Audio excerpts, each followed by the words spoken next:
आरोप लगा देश के ऊपर कि भारत की पुलिस, भारत की व्यवस्था, भारत की सत्ता पार्टियां कभी मुसलमान को गृह मंत्री नहीं बनाती, क्योंकि उनको डर लगता है कि कहीं गद्दारी ना कर दे।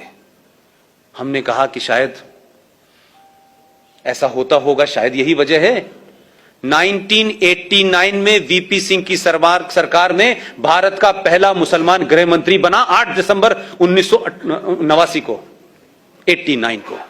उस आदमी का नाम था मुफ्ती मोहम्मद सईद। 8 दिसंबर को बनता है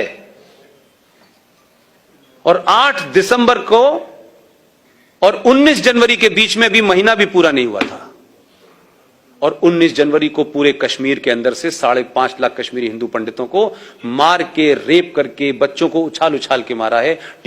আমাদের পুরুষ হইতে হবে, এই হিন্দুত্ববাদের মোকাবেলা করতে হবে। বাবা যাবে, মা যাবে, স্বামী যাবে, স্ত্রী যাবে, কথা কি বুঝা গেছে?